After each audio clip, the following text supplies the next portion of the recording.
Hey everybody, Economic Ninja here. I hope you're doing great. Who are you? Johnny Bravo. You can call him Bravo for short. I've been made very clear of that. Or JB, whatever you guys want. But no, Johnny Bravo's here with me. I thought I'd do a community post and ask some questions of you, what you would like to ask Johnny Bravo. And that, you guys dumped a whole lot of questions on us. We're going to get right into it. But real quick, before we start with the questions, Johnny, just a little bit of your background.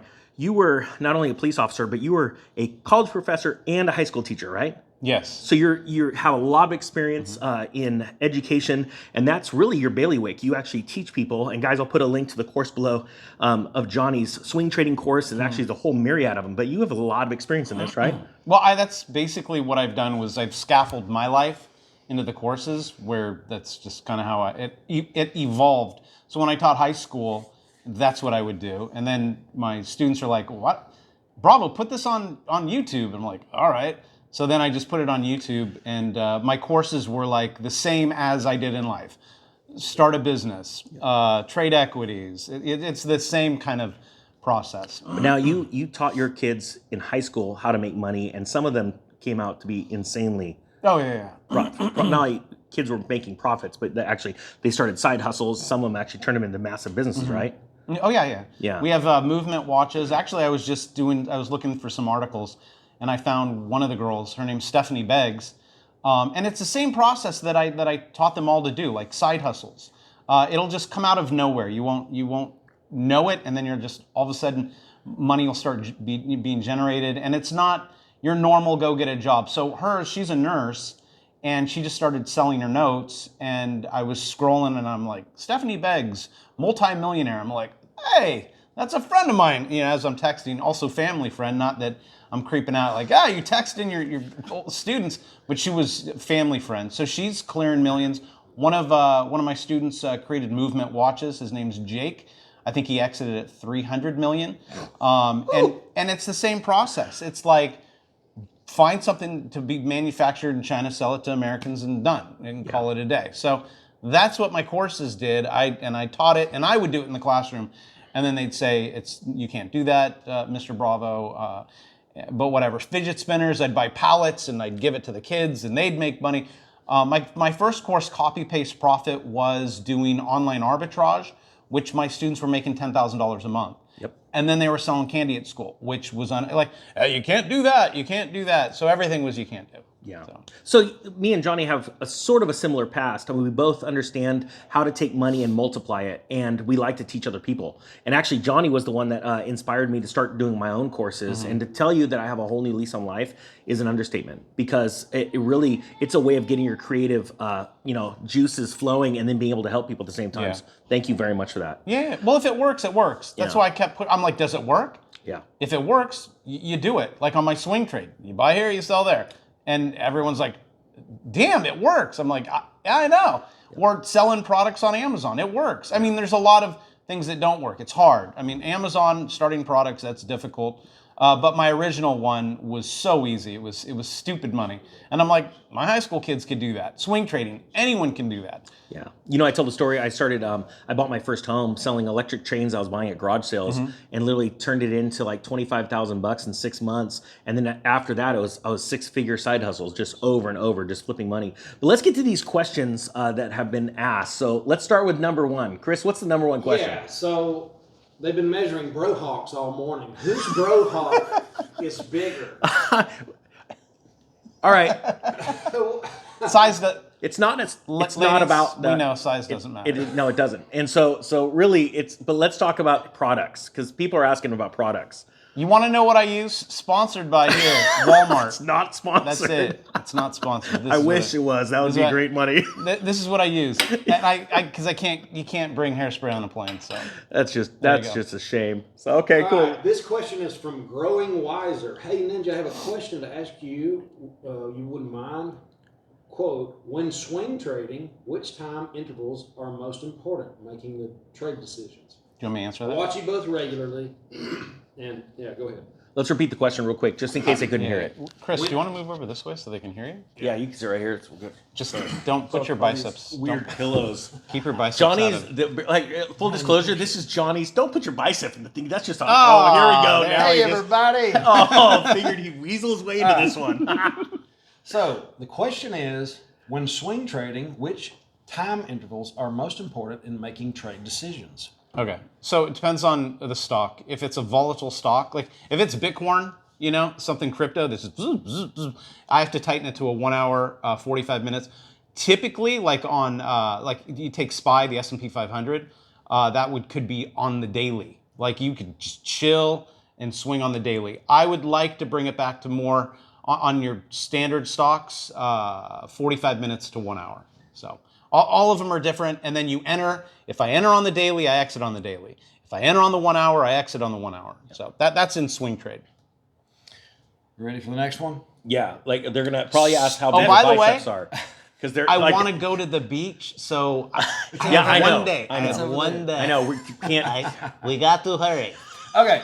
Stephanie Monaco would love to hear you two discuss precious metals and what role they will play in the future. In under 5 seconds. Yeah, okay. Own them.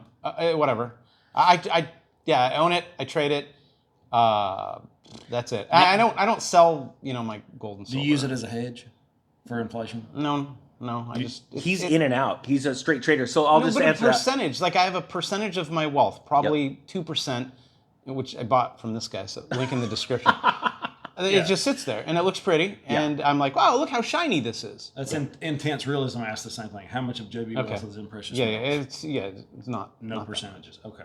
Now, wait, with that being said, let's answer this. You're a firm believer on buying, you do have assets, different assets, real estate, Lots things of- like that. oh my gosh, So if you take your profits from trading and you turn that into actual, you're storing that wealth somewhere.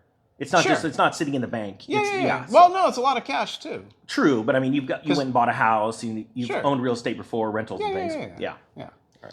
Okay. How tall are you? Is that even a question?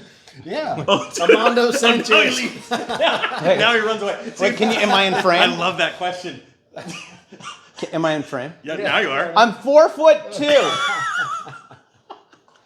That's But with the Brohawk, it's 4'4". Now you guys 4'6". know why the Brohawk's If you so get tall. closer to the camera, look at You got to flex.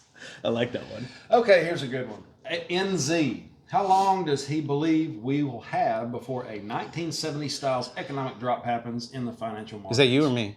That's you. That's Okay, and we got to finish. Well, this is like I have minutes, guys. I don't know. You tell me. Never, maybe, soon. these are hard questions. I don't. That's why I do That's why I'm like I get in and I get out.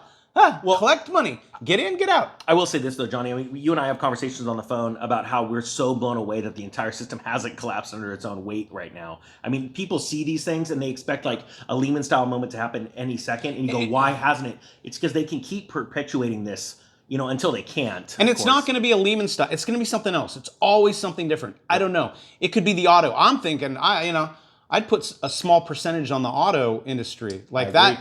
That could be your That could be your crisis. Subprime delinquencies Exactly. in auto loans Shoot. right now are exploding. Yeah. Okay, next. Okay, so most of them are hair products.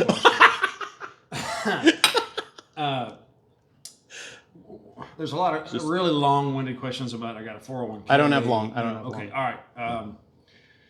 We don't have another one highlighted. Besides, retirement, mortgage, and pay scale are all in dollars per month. Exactly what happens when the dollar goes to zero worth? That's everyone always says that the dollar will never go to zero worth. That's what blows me away. There will always be a fiat currency. There are people that literally believe that the currency is just going to be gone and people are going to be living on gold and silver. There's literally physically not enough gold and silver to put in every person's hands. So that's what blows me away. Their perception, and they've been prepping for this, and that's what I'm trying to explain. That the dollar's had 3 different versions the last 100 years, and it just changes a little bit of writing, and it affects the lower class people. And I'm talking, when I say lower class, I'm talking about middle income people that would think that they're rich, but they're not because they can't afford the car they drive, the house they live in. Though every time the wording on the dollar changes, inflation and different sets of laws and rules come out from that. Wouldn't you agree? Just everyone gets the whole concept of even dollar wrong. Yeah. Like I was talking to you guys yesterday. The entire world goes. This is globally. This is not just in our little box. This is everyone goes to a building that they call a bank and they say, I want a loan for $1 million or whatever it is. They take it out in $1, even though there isn't dollars. There's nothing. They just walk into a building that's called a bank in Indonesia or wherever, and they say, hey, can I have a loan for $1 million? And the bank goes, sure, here's $1 million loan. Pay it back with interest. Poof, it's an asset to the bank, liability to you. So make sure you pay it back. And if you put that check in your Chase bank, then the Chase like, hey, look, fractional reserve banking, we have $1 million. Even though it never even exists. So the whole world is on this debt-based system with interest. How long could it go on? Oh, hell of a long time. Is gold and silver money? Yes, it is. Is Bitcoin money? Probably. Very volatile. It goes up and down. It'll never be like the dollar. It needs to stay the same.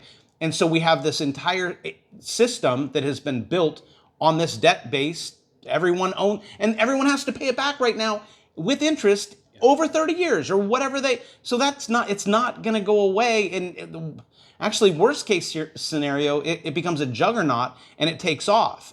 So I follow the charts, and the charts are freaking me out right now when it comes to the dollar. Wait, what are you seeing in the dollar in the charts right now? It hit a trend line and it bounced off of it. And so in an upward formation? Mm-hmm. It's going up, yeah, because of the interest rates raising, right?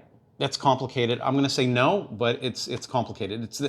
It's the entire world. But we were in a broadening wedge that goes like this, and it was, and I said, if it breaks this one line, I said it's going to fall. And everyone was watching it, and boom, it broke and it fell. Well, it went to the next line, which was farther down. Same thing. Now this trend line goes back way far.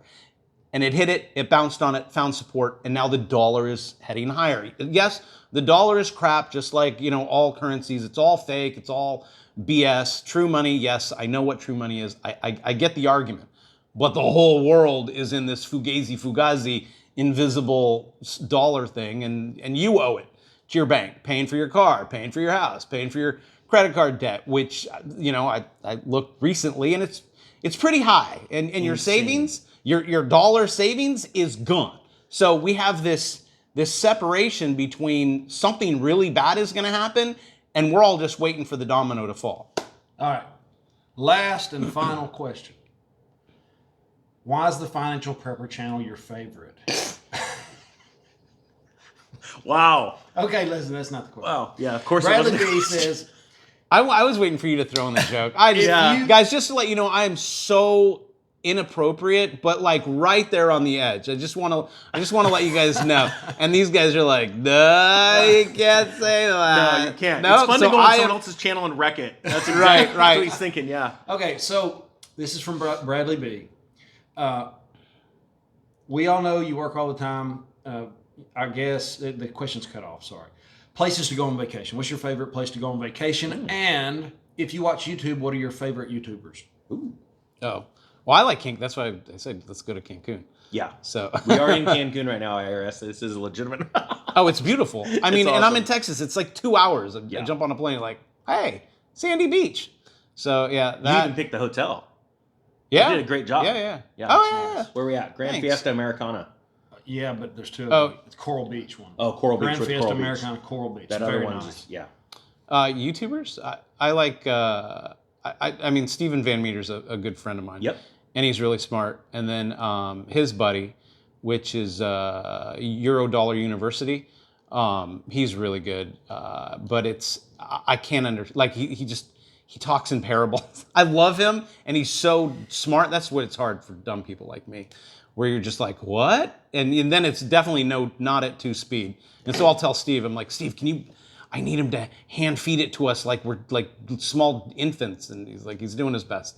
So yeah, I like, those are, I don't know. But I also don't like following channels because then I end up morphing. Yeah, I do the same thing. Like even when I do mobile, I turn my mobile on and I'm like, hey guys, and I sound like Dan from My Allegedly. So hey guys, I got a good one for you. I come up and I'm like, I got a good one for you today. The world's coming apart, but look at that dolphin. And I personally, Thanks, sorry, Dan. Sorry, Dan. I love you. I don't like watching because I become that, and I want to have my own brain. I'm the exact same way. Yeah, I agree. Yeah. That's it, guys. Well, hey guys, thank you so much for coming on. Thanks, Johnny, for being here. Thanks for figuring out a way to get into the shot. I like that. That's super sweet. And prove to everybody, yes, your arms are like 3 times the size of my thighs. All right. With that being said, guys, the Economic Ninja is out. And because I'm not fancy like an editor like you, I gotta actually hit the stop